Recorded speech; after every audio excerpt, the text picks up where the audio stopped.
लोगों ने देखा है कि मॉडर्न इंडिया की शुरुआत आज की क्लास से हम लोग करने वाले हैं और ये काफी सुविधाजनक है हम लोगों का कि आगे आने वाले समय में जो भी हम लोगों का बिहार में एग्जाम है या फिर सेंट्रल लेवल पे भी बहुत सारे एग्जाम हम लोगों के पड़े हुए हैं जो फरवरी मार्च अप्रैल में निर्धारित हैं।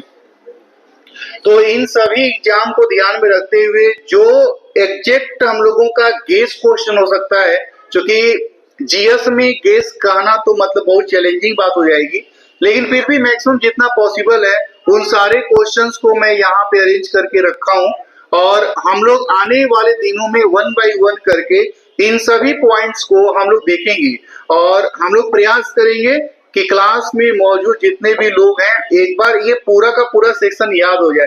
हम लोगों की उपलब्धि तभी है जब क्लास में बैठे और पूरा का पूरा याद हो जाए, नहीं तो पढ़ने के लिए तो फिर हर कोई पढ़ ही रहे हैं। हम लोगों को पढ़ने से एक स्टेप और ऊपर जाना होगा, हम लोगों को इसको याद करना पड़ेगा।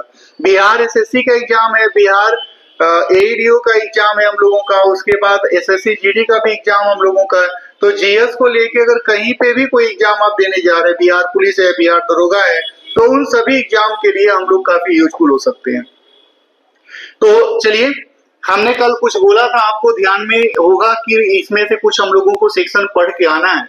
तो आज की क्लास के अंदर जो पॉइंट्स पे हम लोग बात करने वाले हैं वो इस पॉइंट पे बात करेंगे कि कौन कौन सी कंपनियां, यूरोपीय कंपनियां हैं या बाहर के लोग हैं जिनको विदेशी भी हम लोग बोलते हैं, कौन कौन सी कंपनी भारत में आई, उनका आने का क्रम क्या था, ऑर्डर क्या था, वो कितना दिन तक रहे, उनका विकास कैसे हुआ, उनके विकास ने हमारे विकास को यानी भारतीय विकास को कैसे बाधा पहुंचाया, भारतीय लोगों को कैसे परेशान किए या भारतीय लोग कैसे परेशान हुए, कृषि में कौन कौन से काम किया गया, ये सारे पॉइंट्स के ऊपर डिटेल में हम लोग वन बाय वन करके बात करेंगे।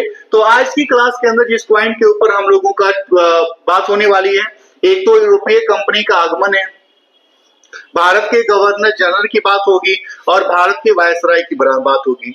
हालांकि ऐसे क्वेश्चंस ये मैंने बहुत शॉर्ट में इधर लिखे हैं, बहुत सारे किताबों में आपको ये पॉइंट सबसे अंतिम में मिलते हैं, क्योंकि हम लोगों का लिखने का क्रम चेंज हो गया है, इतिहास जो लिखे जा रहे हैं उसके क्रम चेंज हो गए हैं, लेकिन काफी शॉर्ट में डिटेल मैंने इसको लेके आया कि भाई हम लोगों को ज्यादा पढ़ने की जरूरत ना पड़े। अगर हम इतना पढ़ लें तो हमारा एसएससी जीडी, बिहार एसएससी और जो भी एईडीओ का जीएस है, ये सारे के सारे हमारे कंप्लीट हो जाए। तो इसको वन बाय वन करके हम लोग आज की क्लास से देखने वाले हैं।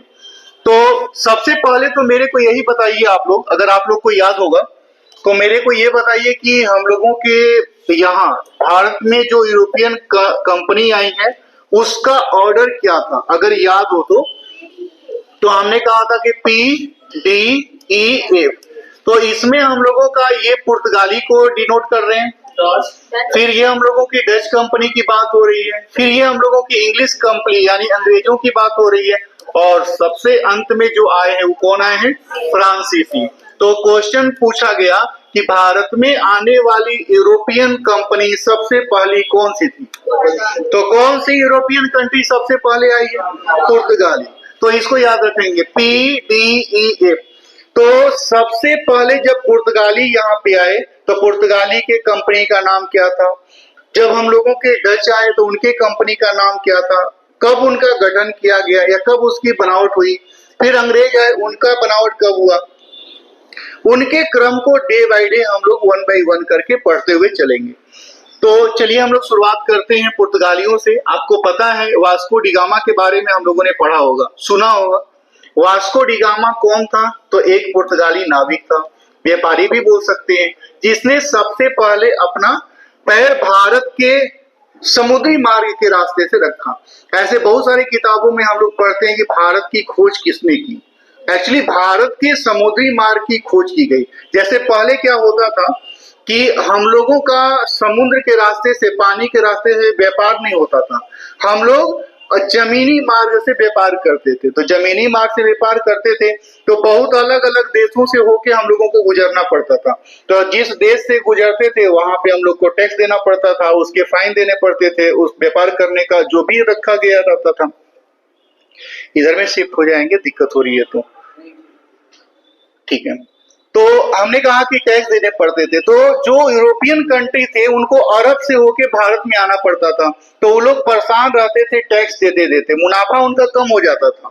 तो वो लोगों ने क्या किया कि क्यों ना बीच के जो कंट्री हैं उनको हटाने का रास्ता कुछ उपाय किया जाए, जिसके जरिए हम लोग डायरेक्ट भारत में या जो एशियन कंट्री है उनके साथ व्यापार कर पाए।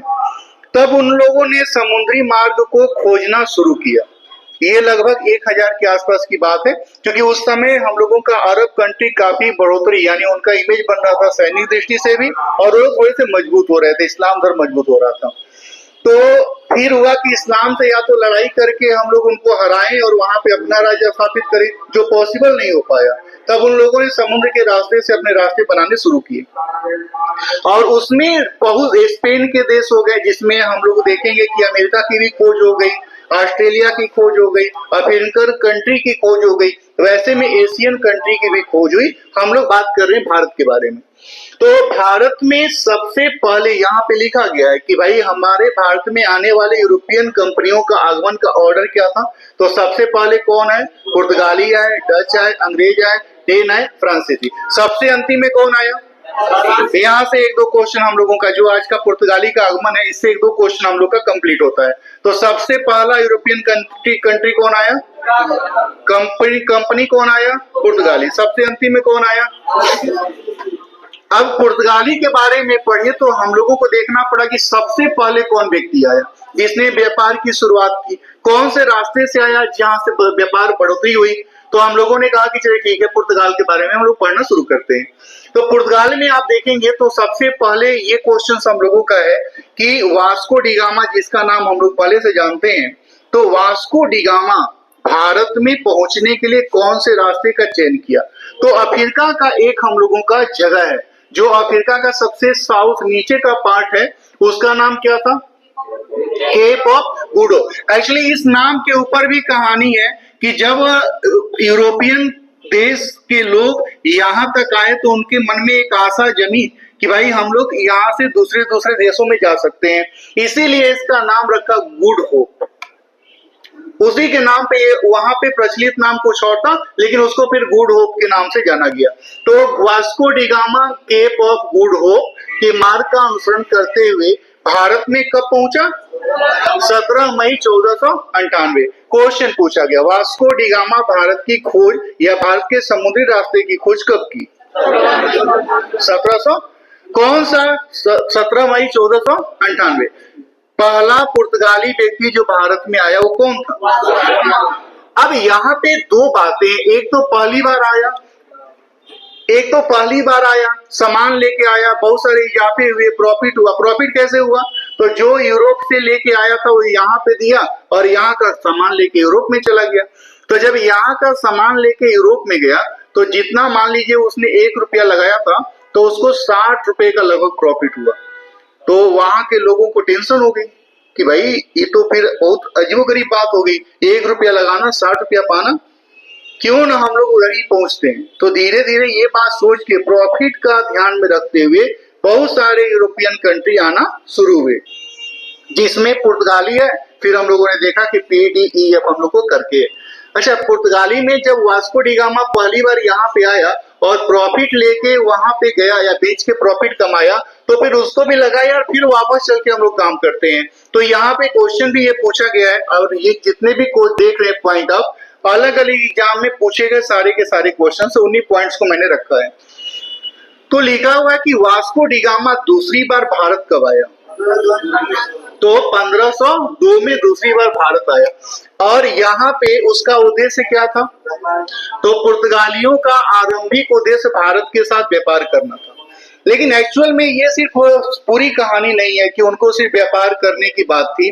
आप देखे होंगे कि इस्लाम धर्म के उदय के साथ इस्लाम काफी फैला, तो इन लोगों का था कि हमको अपना ईसाई धर्म भी फैलाना है। तो इन लोगों का 2 प्रोजेक्ट था दिमाग में, एक तो व्यापार भी करना है और दूसरा हमको ईसाई धर्म का प्रसार भी करना है। पुर्तगालियों के पास ये दोनों मेंशन था कि भाई अंग्रेज के पास था कि हमको पहली बार में व्यापार करना है, बाद में धीरे धीरे अपनी ईसाई लोगों को लेके आए ईसाई धर्म के प्रचलन के लिए।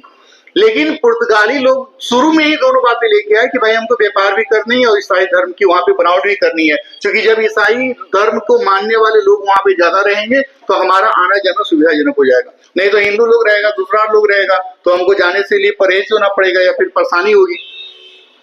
तो यहाँ पे लिखा हुआ है, आप इस क्वेश्चन को देखेंगे कि जब पुर्तगाली यहाँ पे आके बस गए तो पुर्तगाली का जो वास्तविक संस्थापक यहाँ पे बना वास्को डी गामा तो पहला हो गया जो आया। पहली बार कब आया? 1498। दूसरी बार कब आया? 1502। अगर कोई क्वेश्चन पूछ ले भारत की खोज कब हुई,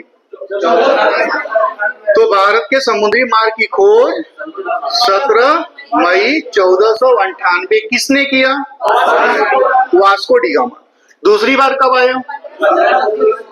लेकिन आप देखेंगे कि हम लोगों का ये क्वेश्चन लिखा गया है कि एक दूसरा व्यक्ति है जिसको हम लोग पुर्तगाल का वास्तविक संस्थापक मानते हैं। क्या आपको याद है या पता है कि कौन सा व्यक्ति था?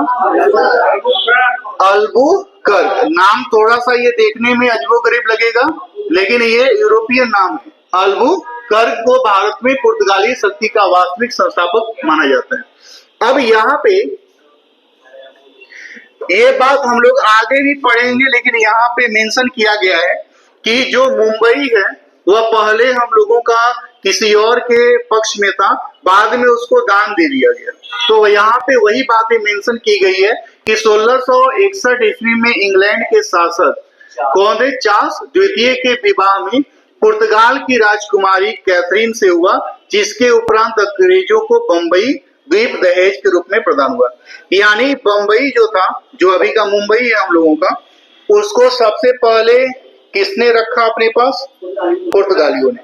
लेकिन एक समय के बाद वो किसके हाथ लग गई? अंग्रेजों के हाथ लग गई, और अंग्रेज वहां से अपने आप को काफी बढ़ाए।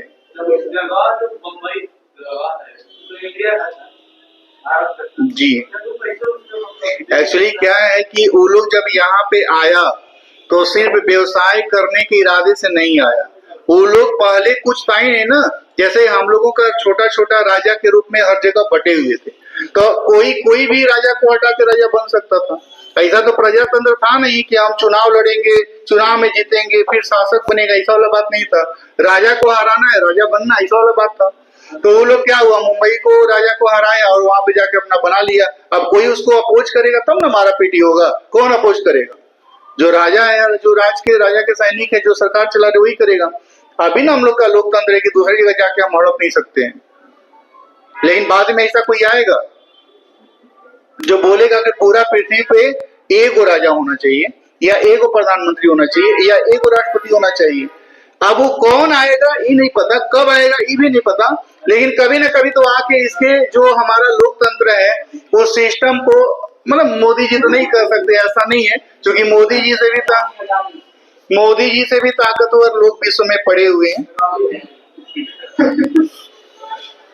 मतलब बहुत सारे लोग हैं जो मोदी जी से भी ज्यादा मतलब दृढ़ संकल्पित हैं, या बहुत सारे उनके पास तंत्र हैं।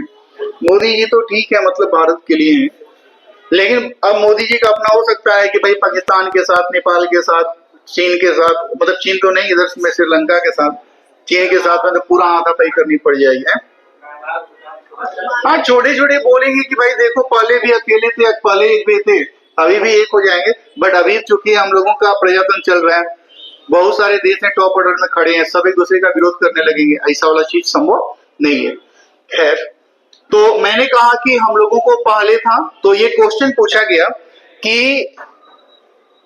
मुंबई अंग्रेजों को कब मिली? 1661। किस वजह से मिली? चार्ल्स द्वितीय की शादी में दहेज के रूप में मिल गया। पुर्तगाल की कौन सी राजकुमारी थी जो कौन थी? गुड, राजकुमारी बोले तो हंसने लगे, तो राजकुमारी शादी हुआ। कैटरीना कैफ? अरे कैथरीन लिखा हुआ है। हम याद करने के लिए ठीक है, लेकिन ऐसा नहीं कि पता चला कि बाहर में फिर मारा पीटी चल रहा है।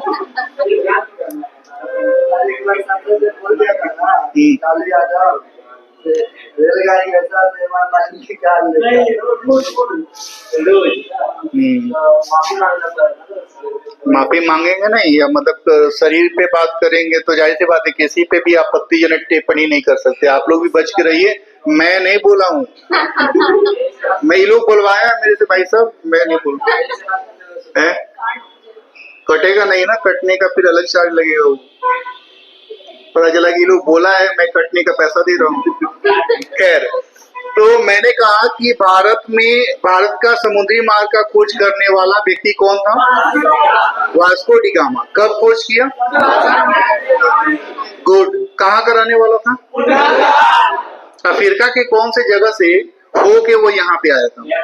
Cap of Good Hope. Cape of Good good.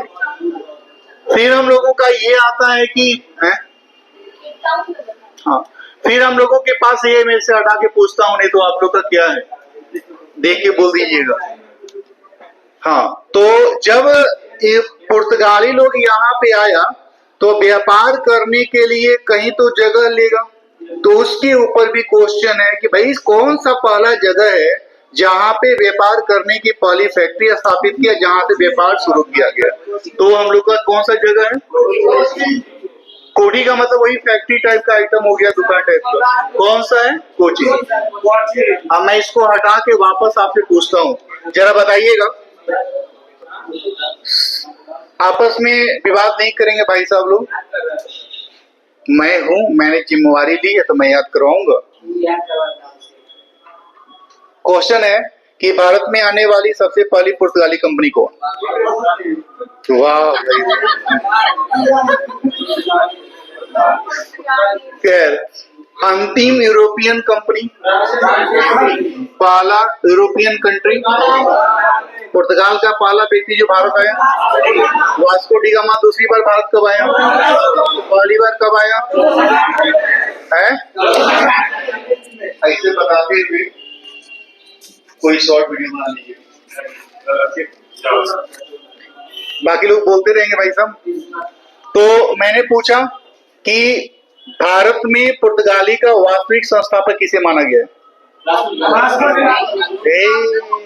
Albu आलू, अरे अल्बुकर्क। अब कहाँ आलू लिखा है वहां? अल्बुकर्क। फिर से मैं इसको हटा के वापस पूछता हूँ, वास्को डी गामा भारत कब आया? दूसरी बार कब आया? रियल संस्थापक किसको माना गया है? अल्बुकर्क को। कोई दिक्कत नहीं है। पुर्तगाली ने अंग्रेजों को मुंबई कब दिया? किस उपलक्ष्य में? उस समय इंग्लैंड का राजा कौन था? कौन सी व्यक्ति से, कौन महिला से राजकुमार? क्या बात है भाई साहब। कौन से जगह पे पुर्तगालियों ने सबसे पहले अपनी कोठी या फैक्ट्री की? कोचीन। कोई दिक्कत नहीं है। वाह, वेरी गुड भाई साहब। अब आते हैं वास्को डी गामा के पास। देख लीजिए देखने में कैसा इंसान है।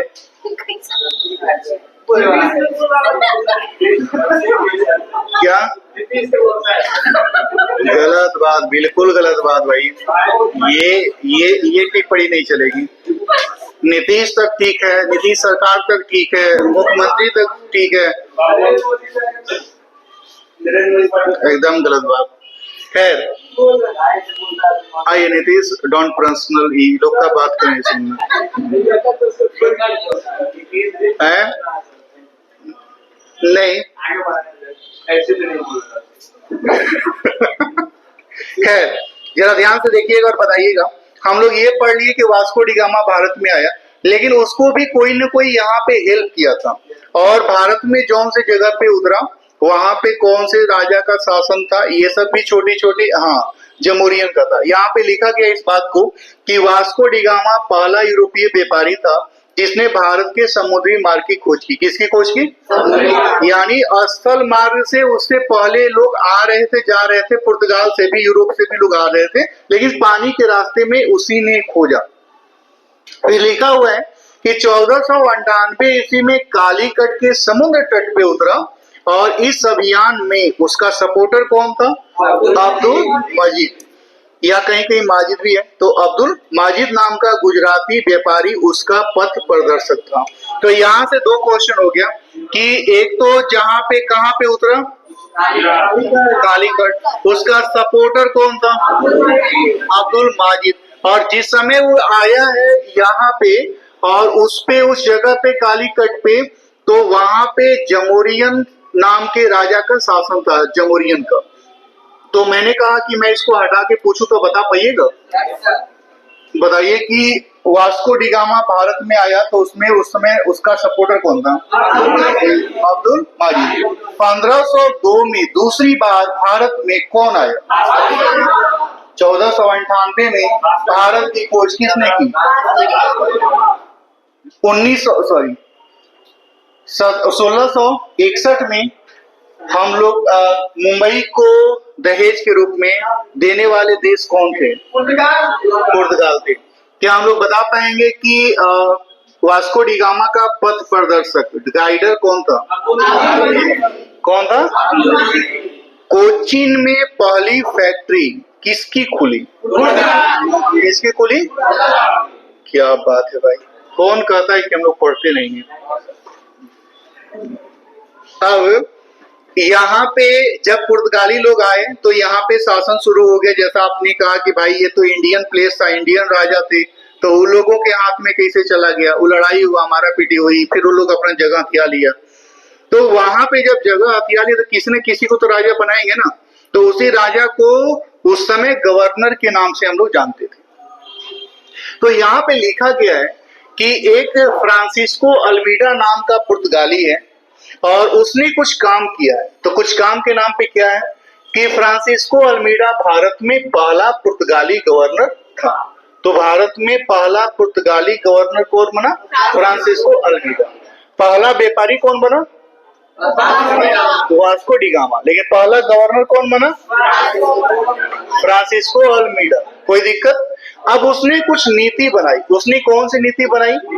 उसने ब्लू वाटर पॉलिसी अपनाने के साथ भारत के किलों में निर्माण, मतलब जैसे जिस प्लेस पे वो रहता था, अपनी सिक्योरिटी के लिए, उसकी सुरक्षा के लिए उसने बगल में ऐसे ऐसे दीवार खड़े शुरू किए और उसी को हम लोग किला के नाम से जानते हैं। तो क्वेश्चन पूछा गया है कि ब्लू वाटर पॉलिसी कौन से गवर्नर ने अपनाया? Francisco Almeida. क्या हम लोगों को पता है कि पुर्तगाल का पहला गवर्नर कौन था? फ्रांसिस्को। क्या बात है भाई साहब। फिर हम लोगों का ये है कि फ्रांसिस्को अल्मीडा ने 1509 ईस्वी में हिंद महासागर में पुर्तगाली आधिपत्य, आधिपत्य का मतलब ये आधिपत्य है, आधिपत्य का मतलब अपना वर्चस्व, अपना कंट्रोल, अपना महत्व बनाया। तो यहाँ पे दो बातें हैं कि फ्रांसिस्को अल्मीडा कौन सी नीति को अपनाया? Blue water. तो 1509 ईस्वी में उसने क्या किया कि जो अरब कंट्री, अरब देश के थे लोग, अरब नाविक जो थे, क्या हो गया, अरब जो नाविक थे उन लोगों को हराया और 1509 में फाइनली उन लोगों को हरा दिया। तब से उसका वर्चस्व यहाँ पे शुरू हो गया और ये लोग 100 साल तक अपना इमेज यहाँ पे बना के रखा। ठीक है। अब यहाँ पे देखिए लिखा गया है कि जो पुर्तगाली कंपनी है उसका निर्माण कब हुआ, उसको किस नाम से जाना गया है। ये छोटे छोटे पॉइंट्स यहाँ पे हम लोगों को लिखे गए हैं। ये एक्चुअली थोड़ा सा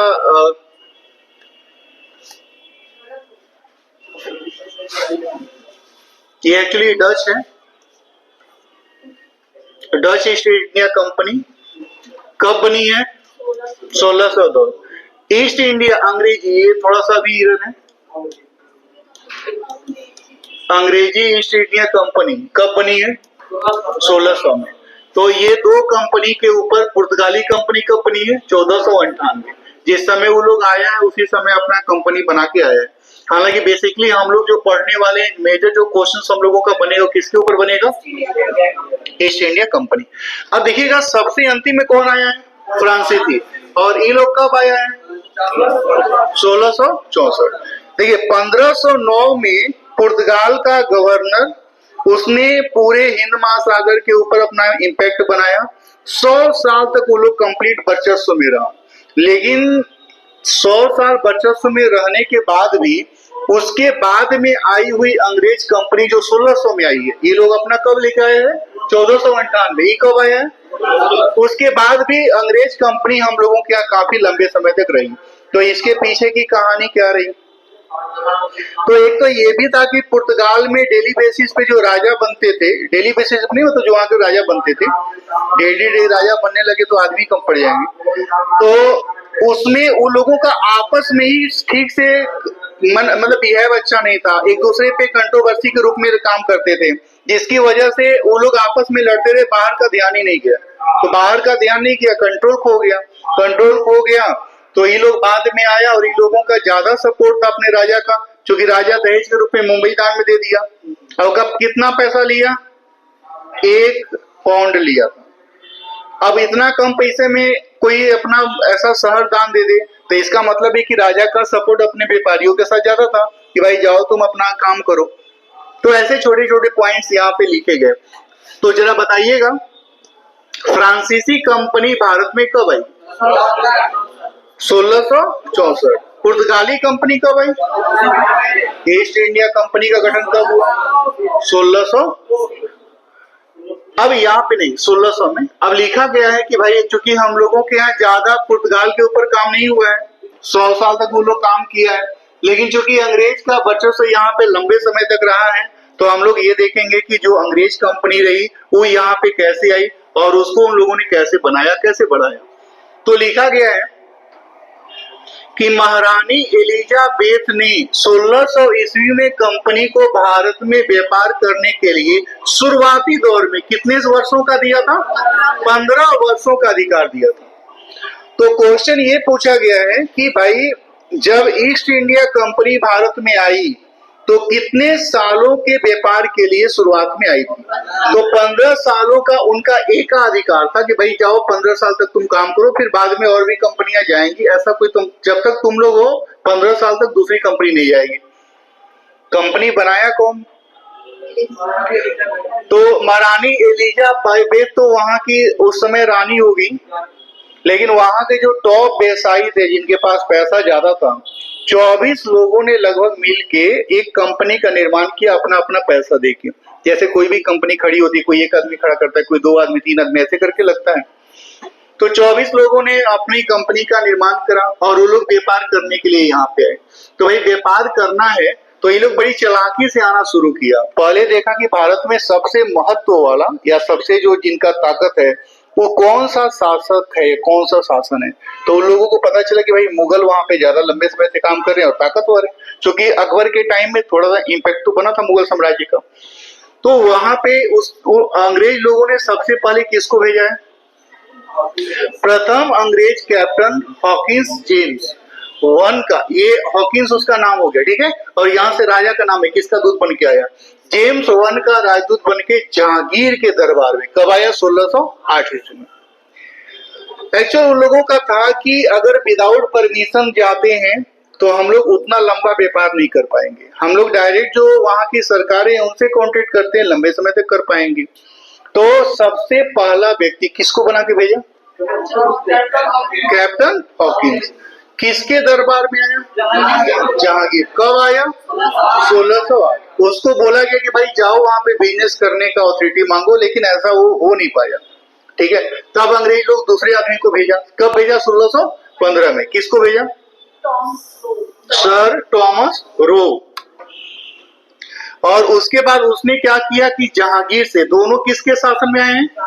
जहांगीर। एक 1608 और एक 1600 कहा 1498 में भारत के समुद्री मार्ग का खोज हुआ, लेकिन इसकी पता बाकी यूरोपियन कंट्री को होते होते काफी समय लग गया। 100 साल धीरे धीरे आए, धीरे धीरे पेश आए, क्योंकि सिर्फ ऐसा नहीं था कि खोज हो गया उसके पीछे भाग जाना है, प्रॉफिट है कि नहीं है इस बात पे भी फोकस होनी थी। उधर अमेरिका का भी खोज हो गया तो कुछ लोग अमेरिका में डाइवर्ट हो गए, कुछ लोग इधर में डाइवर्ट हो गए कि भाई जहाँ पे प्रॉफिट ज्यादा मिले वहां पे काम कर लिया जाएगा। तो प्रॉफिट तो हर जगह से मिलनी है, क्योंकि बाकी लोग जो है हर जगह रईस ही थे, भारत में कम रईसों की संख्या नहीं थी। उधर अमेरिका में भी रईस, और अमेरिका में तो ऐसा कहानी दिया हुआ है कि जो व्यक्ति गया उसमें था कि वो लोग इतना शांत है और इतना कोऑपरेटिव है कि अगर आप उसके पास गए और बोले कि हमको जगह चाहिए रहने के लिए, तो हो सकता है कि अगर उसके पास जगह नहीं है तो बाहर सो जाए और आपके लिए अपना रूम दे दे। और इस उदारता की वजह से हम लोग उसके ऊपर अपना पूरा आधिपत्य जमा पाए। लेकिन सोचिए कि वो लोग कितना अच्छा नेक ईमानदार रहा होगा कि जो इतना फेवर करने वाला है उसके ऊपर वो लोग कंट्रोल करना शुरू किया, क्योंकि इरादा में ही भरा था कि हमको कंट्रोल करना है या हमको सिर्फ व्यवसाय नहीं करनी है, वहां पे जाके पूरा आधिपत्य लेना है, कंट्रोल लेनी है। फिलहाल हम लोग अपने पॉइंट के ऊपर आते हैं। जरा बताइएगा कि पहला अंग्रेज व्यक्ति या अंग्रेज कैप्टन कौन था जो आया था?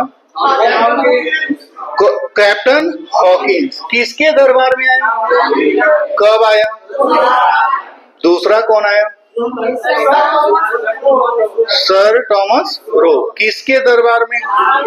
1600, एगो 1608 और एगो 1615। एगो हो गया हॉकिंस और ये हो गया रो, सर टॉमस रो। दोनों किसके टाइम में आए? तो मुगल एक ही राजा है, जहांगीर दोनों में आया। एगो 1608 में और एगो 1615। अब जब हॉकिंस आया तो वो इतना बढ़िया बोलता था कि उससे जहांगीर काफी प्रभावित हो गया। बोला कि भाई हमारे यहाँ एक कुछ पोस्ट है जिसको हम मनसब बोलते हैं, आप काम करो, 416 पोस्ट आप ले लो। 3 साल तक वो रहा भी, लेकिन बहुत ज्यादा फायदा नहीं हो पाया अंग्रेजों के लिए। तो लेकिन जब ये आया सर टॉमस रो, तो उसने दरबार में गया और ये इतना बढ़िया अलग अलग भाषा बोल पाता था कि उससे जहांगीर काफी प्रभावित हो गया। बोला कि ठीक है, आप काफी अच्छे व्यक्ति हो, आप लोग का इरादा नेक है, आप लोग काम करना शुरू कर लो। और उसके बाद से परमिशन मिल गई कि ठीक है हम लोग काम करना शुरू करते हैं। और परमिशन के बाद क्या होगा आगे फिर देखेंगे हम लोग। अब देखिए, हम लोगों ने ये बात पढ़ ली कि पुर्तगाल की पहली कंपनी कहाँ बनी? पुर्तगालियों की पहली कंपनी कहाँ बनी? फैक्ट्री कहाँ बनी? पुर्तगाल का पहला गवर्नर कौन? फ्रांसिस्को। कोई दिक्कत तो नहीं होगा। उसने कौन सी नीति बनाई? कौन सी नीति? फ्रांसीस पुर्तगालियों को वास्तविक संस्थापक किसे माना गया? अल्बू। कोई दिक्कत नहीं है। एक बार फिर से बिना देखे हुए ध्यान से सोच के बोलिएगा। शुरू से पूछता हूँ, पहली यूरोपियन कंपनी जो भारत आई, अंतिम कंपनी 1498 में पुर्तगाली कंपनी बना है, 1664 में फ्रांसीसी कंपनी बना है। काफी ज्यादा गैपिंग है। अंग्रेजों की कंपनी कब बनी? 1600। अब हम लोगों का पहला व्यक्ति जो पुर्तगाल से आया कौन था? दूसरी बार कब आया? क्या हम लोग ये बता पाएंगे ब्लू वाटर पॉलिसी किसकी नीति थी? Francisco Almeida. पुर्तगालियों ने पहली कंपनी कहाँ, पहली फैक्ट्री कहाँ बनाई? जब वास्को डी गामा पहली बार भारत आया था तो उस समय उसका सपोर्टर कौन था? कौन था? कोई दिक्कत नहीं है। फिर हम लोगों का यहाँ पे अंग्रेज के बारे में शुरू होता है कि कौन सा पहला अंग्रेज व्यक्ति था जो आया था? Captain Hawkins. दूसरा कौन था? हॉकिंस कब आया? सर टॉमस रो कब आया? 1600। किसके राज्य में? जहांगीर कौन से शासन से बिलोंग करता? जहांगीर ने एक अंग्रेज व्यापारी को या व्यक्ति को 400 का मनसब दिया था। वो कौन था? कौन सा अंग्रेज व्यक्ति था जिसने जहांगीर से व्यापार करने की इजाजत प्राप्त की? Sir Thomas Roe. पहली बार आया लेकिन इजाजत नहीं मिला, दूसरी बार मिला इजाजत। ठीक है, उस समय पोस्ट मिला, इस समय इजाजत। इसको दिमाग में रखेंगे। अब यहाँ पे ये है कि अंग्रेजों ने अपनी पहली फैक्ट्री कब खोली? 1608 में स्थापित की। कहाँ स्थापित की? सूरत में। तो लेकिन वो लोग उतना यूजफुल नहीं हो पाया, तो उनको चाहिए था कि भाई और ज्यादा व्यापक स्तर पे हो। तो जहांगीर के टाइम में नहीं, परमिशन जैसे कि पूरे उस समय ज्यादा व्यापक मिला। उसको एक जगह पे फैक्ट्री सूरत में स्थापित करने की मिल गई, लेकिन जब वो आगे बढ़ी है तो अलग अलग जगह में फिर उनका व्यवसाय शुरू हुआ है। पहली फैक्ट्री 1608 में जब वो आया है उस वहां पे मिल गया, लेकिन व्यापार करने का व्यापक अनुमति 1615 में सर टॉमस रो को ही मिला हुआ है। जैसे ये आया है 1608 में, लेकिन 1608 में मतलब बहुत ज्यादा नहीं हो पाया है। 400 का मनसब मिला और उसी समय एक छोटी सी फैक्ट्री खोली गई। लेकिन जब 1615 में हम लोगों का जहांगीर का ये सर थॉमस रो आया है, तो व्यापारिक केंद्र स्थापित करने की स्वीकृति लेने के लिए जहांगीर से उसने दरबार में भेजा गया था कि भाई हम लोग अपना चाहते हैं कि एगो जोन बनाए जहां से हम लोग पूरा का पूरा अपना कार्यभार संभाले। तो पहली फैक्ट्री छोटा वर्ड है, लेकिन हम लोग को व्यापारिक केंद्र बनाना ये बड़ा वर्ड है। तो ये क्वेश्चन पूछता है व्यापारिक केंद्र के नाम पे, तो 1615 किसका नाम आएगा? पुर्तगाली की पहली कंपनी कहाँ बनी? पुर्तगाली की पहली कंपनी कहाँ बनी? अंग्रेज की कब बनी? 1608। अब यहाँ पे जब अंग्रेज लोग अपने जगह धीरे धीरे बनाने शुरू किए, तो अलग अलग टाइम में अलग अलग जगह से उन लोगों ने अपना व्यापार बढ़ाया। 1651 है, 1651 में कुछ काम हुआ है, फिर 1717 है, फिर उसके बाद प्लासी की लड़ाई होती है, फिर बक्सर की लड़ाई होती है, फिर संधि होती है, फिर धीरे धीरे पड़ोसी राज्यों को हराना शुरू करते हैं। ये अलग अलग पॉइंट होंगे। तो यहाँ पे लिखा हुआ है कि अंग्रेजों ने अपनी पहली फैक्ट्री कहाँ स्थापित की? 1651 ईस्वी में शाह सूजा ने अंग्रेजों को बंगाल में व्यापार करने का विशेष अधिकार दे दिया। कौन सी जगह पे? और यही बंगाल से धीरे धीरे शुरू करके उन्होंने भारत के लगभग 80% हिस्सों पे अपना आधिपत्य बनाया। तो लिखा हुआ है कि अंग्रेजों की पहली फैक्ट्री कब बनी है? 1651 में बंगाल में व्यापार करने की अनुमति किसने दी? किसको दिया? किसको दिया? अंग्रेजों को दिया। फिर हम लोगों का ये है कि 1651 ईस्वी में ब्रिजमैन ने हुगली में एक फैक्ट्री स्थापित की और यह बंगाल में स्थापित पहली फैक्ट्री, चूंकि वहां पे मिल गया कि भाई अपना व्यापार करना शुरू कर लो, तो उन्होंने पहला सा फैक्ट्री बना दिया। फिर हम लोगों का ये है कि 1717 में एक नया काम किया गया। फर्रुख सियर जो उस समय हम लोगों के सम्राट मतलब मुगल सम्राट थे, उनने क्या किया कि ईस्ट इंडिया कंपनी को बिना टैक्स के बंगाल में अनुमति दे दी कि भाई जाओ अपना अधिकार करो। अच्छा, फ्री में अनुमति नहीं मिला, उन्होंने एक खास पैसा लिया कि इसके बदले जो है आप पूरे लंबे समय तक बिना टैक्स के पैसा दे सकते हो। क्योंकि इन लोगों का कहना था कि छोटा छोटा टुकड़ा में पैसा देना ठीक नहीं लग रहा है, व्यापार हम लोग का डंप हो रहा है या स्लो हो रहा है, आप एक काम करिए एक ही बार पैसा ले लीजिए और हमको फ्री कर दीजिए। तो उन लोगों ने क्या किया कि ठीक है भाई, अच्छा एक ही बार पैसा मिल जा रहा तो अच्छा बात है। अब उसमें क्या हुआ कि ईस्ट इंडिया कंपनी के व्यापार को उनने फ्री टैक्स दे दिया।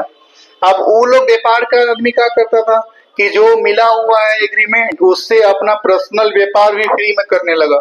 अब फ्री में करने लगा तो भाई व्यापार से पैसा जो मिलता था धीरे धीरे डंप होने लगा, कम होने लगा, बंद होने लगा। तो फिर वो विवाद का विषय बनते हुए आगे बढ़ेगा। हम लोगों को यहाँ पे ये देखना था कि 2 बार अनुमति मिला है। एक शाह सूजा थे, तो शाह सूजा से कब मिला हुआ है? और बंगाल में व्यापार करने का विशेष अधिकार मिल गया। मतलब ये था विशेष अधिकार का मतलब कि दूसरी कंपनियों को आप ना आने दें, दूसरी कंपनियों को उतना परमिशन ना दे जितना हमको मिला हुआ है। तो ये था विशेष अधिकार। फिर उसने पहली फैक्ट्री बंगाल में बनी है। कब बनी है? 1651 में। 1717 में क्या हुआ है? फारूक सियर ने ईस्ट इंडिया कंपनी को बिना टैक्स लिए व्यापार करने का अधिकार दे दिया। तो ये पहला ऐसी गलती हुई है इंडियन लोगों से जहां पे हम लोगों का यहीं से उनका पूरा का पूरा लाभ शुरू होता है। क्योंकि अगर ये लाभ उनको ना मिला होता तो शायद लंबे समय तक वो टिक भी ना पाते, क्योंकि उन लोगों का मेंटेलिटी तो खाली पैसा कमाना था। वो बाद में धीरे धीरे लगा कि यार पैसा कमाते कमाते कमाते कमाते था कि पहले एक घर में अपना सामान बेच के पैसा लेना है, फिर लगा कि पूरा गांव का जमीन का पैसा हमको ले लेना है। तो ये धीरे धीरे हम लोगों का चेंजिंग हुआ। यहाँ पे फिर हम लोगों का लिखा हुआ है कि 1757 ईस्वी में बंगाल के नवाब सिराजुद्दौला को प्लासी के युद्ध में पराजित कर अंग्रेजों ने राजनीतिक शक्ति के रूप में अपना वर्चस्व स्थापित किया। क्वेश्चन ये पूछा जाता है हम लोगों से कि प्लासी की युद्ध कब हुई? 1757। किसके किसके बीच हुआ? तो सिराजुद्दौला और अंग्रेज कंपनी के बीच में हुआ या अंग्रेजों के बीच में हुआ। फिर हम लोगों का ये आता है कि 1764 ईस्वी में बक्सर में एक युद्ध हुआ। कब हुआ? 1764। यहाँ पे जब वो लोग बंगाल में अपना जीत कंफर्म कर लिया तो सिराजुद्दौला तो युद्ध में मर गया, मतलब मारा गया। सिराजुद्दौला का जो सेनापति था और जो बंगाल का जो एक धनी व्यापारी था और जो वहां का कंट्रोलर था, सैनिक कंट्रोलर था, इन तीनों को लेके अंग्रेज लोग अपने में मिला लिया। तो जब युद्ध की ओर गए तो सेनापति पहले से मिला हुआ अंग्रेज के पास, तो अकेले सिराजुद्दौला बचा जो युद्ध में युद्ध कर पाया। अब अकेला आदमी, अब राजा के पास उतना सैनिक का कंट्रोल नहीं, क्योंकि सेनापति के कंट्रोल में रहता है पूरा का पूरा। तो ये सिराजुद्दौला वहां पे मारा गया। अभी लोगों का क्या टेक्निक था अंग्रेजों का,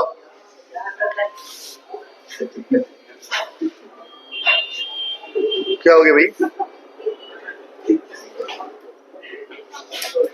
तो हमने कहा कि इस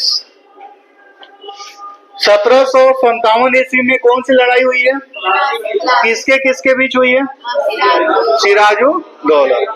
हाँ, तो अब यहाँ पे हम लोगों को दो अलग अलग नवाब बनाए गए बंगाल के, चूंकि वो लोग चाहता था कि हम लोगों का ऐसा व्यक्ति को बंगाल का नवाब बनाया जाए जिन पे मेरा पूरा का पूरा कंट्रोल हो।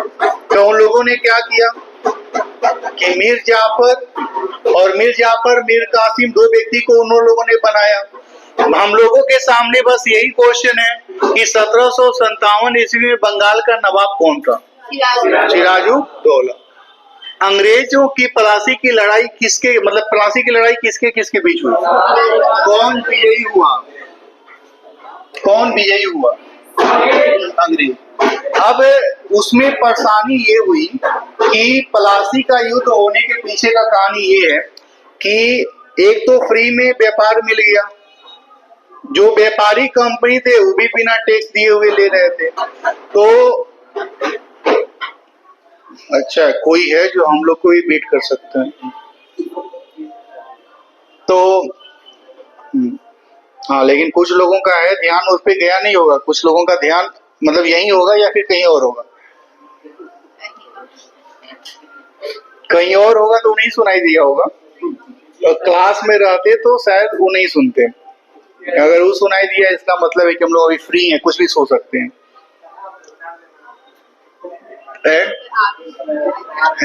मैं ही सुना हूँ।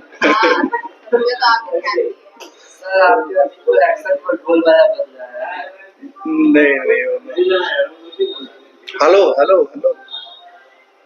तो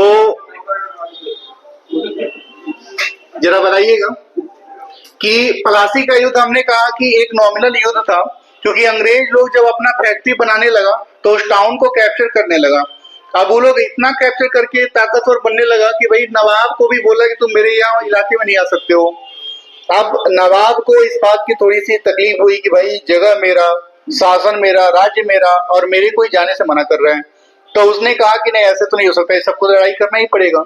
लेकिन उसको नहीं पता था कि लड़ाई करने की और हम जाएंगे तो मेरे ही लोग मेरे अपोज में खड़े हो जाएंगे। और मीर जाफर जो उसका सेनापति था और जो वहां का धनी व्यक्ति था वो, और जो बंगाल का सैनिक प्रशासन संभाले हुए था, वो तीनों मिलके अंग्रेज के साथ, अंग्रेज लोग बोला कि भाई एक काम कर रहे हो, तुम्हारी सैलरी कितनी है? बोला भाई कुछ लोग इतनी मानो 5 रुपए है। कुछ नहीं, मेरे को 15 रुपया ले लो तुम और अपना काम छोड़ दो। काम किस बेस पे छोड़ो? अगला राजा तुम्ही को बना देंगे। उस चक्कर में वो बोला कि ठीक है, अगला राजा हम बनेंगे तो हम अपना काम छोड़ देते हैं। वो लोग युद्ध में गया ताकि भाई पहले पता चल जाए सिराजुद्दौला के कि ये लोग मेरे फेवर में नहीं है, तो युद्ध के लिए जाए ही नहीं, कोई दूसरा प्रोग्राम ले। अब वो लोग एकदम पूरा देश में चलो चलो लड़ाई हो ही जानी हम लोगों की, लेके चला गया। उधर जाने के बाद बोलता है कि देखो एक काम करो, हम तो युद्ध कर नहीं पाएंगे, सो तुम रूम पे निकल जाओ, मतलब महल में चले जाओ, हम देख लेंगे। अब देख क्या लेंगे, वो तो वहां पे फील हो जाती है ना कि भाई लड़ाई सामने सड़ी। अब कितने लोग थे? तो मात्र वहां का जो व्यक्ति है अंग्रेज, वो अपना 1200-1500 आदमी लेके आया और इधर 40,000 आदमी खड़ा है। लेकिन सिर्फ खड़ा है। जो सिराजुद्दौला का पर्सनल अंगरक्षक लोग था वही थोड़ी देर लड़ाई किया और उसके बेस पे फिर वो युद्ध हार गया। सिराजुद्दौला को मीर जाफर ने कहा कि एक काम करो, महल में लौट जाओ। जैसे ही वो महल में लौटा, मीर जाफर का बेटा था, उसने उसका हत्या कर दिया। उसके बाद ये कहानी खत्म हो गई। फिर मीर जाफर खुद बना। मीर जाफर बना तो उसको भी ये बात फील हो गई कि भाई अंग्रेजों से दूर होनी तो है, लेकिन कैसे दूर हुए वो समझ में नहीं आया, क्योंकि शुरू में तो लालच में लेके अपना काम कर लिया था। लेकिन अंग्रेज लोग तो ये सोचा था कि हम अपना मनचाहा काम करवाने के लिए इसको बैठा रहे हैं। हम मनचाहा काम कैसे करें? बंगाल का आदमी कोई तो रहेगा ना कि भाई तुम राजा हो हमारे और हमारे फेवर में काम नहीं कर रहे हो। तो उस चक्कर में वो धीरे धीरे बातें बनती गई चली गई। तो उसने भी थोड़ी सी लड़ाई करी या फिर बात बदल गई। दूसरा, जब यहाँ पे जब दूसरा अंग्रेज बन के आया, उसने क्या किया कि बोला कि यार पैसा लेके यहाँ पे नवाब बनाए जाते, पैसा दे के नहीं, पैसा लेके नवाब बनाए जाते हैं। हमने उनको पैसा दिया कि भाई हम आपका सपोर्ट कर देंगे, आप नवाब बन गए। तो मीर जाफर के साथ ऐसा ही हुआ था। मीर जाफर ने कई करोड़ रुपए यहाँ पे अंग्रेजों को दिए थे अपने नवाब बनने में। तो कई करोड़ दिए तो उन लोगों की आदत बन गई बार बार लेने की, और उसके बेस पे जब वो नहीं दे पाया तो हटा दिए, फिर दूसरा बना लिए, मीर कासिम को बनाया। और वो मीर कासिम भी बना तो उसको पता था कि तो मेरे साथ वही काम करेगा। उसने कहा किया कि जहाँ पे हम लोगों का बंगाल में अपना चल रहा था, मुर्शिदाबाद राजधानी थी, वहां से उठ के मुंगेर में आ गया कि सबसे दूर निकलना है। लेकिन दूर निकलने के बाद भी कुछ नहीं हुआ। उन लोग वहां पे नवाब दूसरे को फिर वापस मीर जाफर को बना दिया। तो जब ये 57 की लड़ाई हो गई, मीर जाफर बना, मीर जाफर के बाद मीर कासिम को बनाए, मीर कासिम के बाद फिर आगे देखेंगे तो मीर जाफर को वापस बना दिए, क्योंकि मीर कासिम अपना राजधानी इधर लेके चला आया। तो अब यही जो 1764 का बक्सर का युद्ध हुआ है, उसमें 3 लोग मिल गए, एक अवध का व्यक्ति, एक मुगल का व्यक्ति, मतलब मुगल का राजा अवध का नवाब, और ये खुद मीर कासिम। तो यहाँ पे लिखा हुआ है कि 2 काम हुई। एक तो 1757 में बंगाल में कौन सी लड़ाई हुई? 1757 में कौन सी लड़ाई हुई? पलासी का युद्ध। 1764 में कौन सा युद्ध हुआ? अच्छा, बक्सर युद्ध में भी अंग्रेज लोग ही जीता है। अब वो जीतने के बाद उन लोग का थोड़ा सा इमेज बढ़ गया। अब उन लोगों ने 1765 में इलाहाबाद की संधि की। किसके साथ में की यहाँ पे मेंशन नहीं है। एक मुगल सम्राट के साथ कि आज के बाद सैनिक नहीं रखना है आपको, हम लोग सपोर्ट करेंगे आपका। दूसरा, अवध के नवाब के साथ भी उसने क्या कि आपको भी सैनिक नहीं रखनी, हम लोग सपोर्ट करेंगे, आप उसका पैसा दीजिएगा। मतलब सैनिक मेरा रहेगा, पैसा आप पेड करिएगा। अब सैनिक मेरा है तो डिसीजन भी मेरा होगा, कहना भी, स्टेटमेंट भी मेरा मानेगा। तो कहने का था कि नवाब का सेना है, बात माननी है अंग्रेज की। तो इस तरह से कर करके वो लोग फिर धीरे धीरे और कुछ दिन तक डैमेज किया, और डैमेज करते करते हम लोग, ये भी कहानी थी कि 1757 में ऐसे बन गए। फिर उस समय र्यूमर फैली कि अंग्रेज लोग 100 साल तक रहेगा, उसके बाद भाग जाएगा। तो 1857 का विद्रोह हुआ। एक्चुअली वही में बात हुई थी कि भाई 100 साल का एग्रीमेंट खत्म हो गया आप लोग का, तो आप लोग निकलिए यहाँ से। तो एग्रीमेंट तो था ही नहीं ऐसा कुछ। वो लोग बोला कि ऐसा कुछ बात नहीं हुआ था, 200-300 साल का बात हुआ था। तो 1857 में फिर विद्रोह हुआ, और ये विद्रोह के बाद जो कंपनी का शासन चल रहा था 1857 तक, अब यहाँ से युद्ध जब हो गया, बहुत सारे राज्य उन लोगों ने जीत लिए, तो वहां से बोले भाई अब राजा का शासन होगा, क्योंकि कंपनी चला नहीं पा रही है। अब यहाँ से फिर कंपनी नहीं चला पाई, तो इस वाली कंपनी के बाद हम लोग देखेंगे कि हाँ, कर्नाटक में कुछ युद्ध हुआ है। फिर हम लोग देखेंगे कि कार्नवाली जो अलग अलग वायसराय बनेंगे, गवर्नर जनरल बनेंगे, उनके टाइम में कौन कौन से काम हुए, इन सारे पॉइंट्स को हम लोग देखेंगे। तो ये कल सेक्शन हम लोगों का खत्म होगा। जाते जाते वीडियो बंद कर देंगे, जाते जाते क्वेश्चन बता के जाएंगे।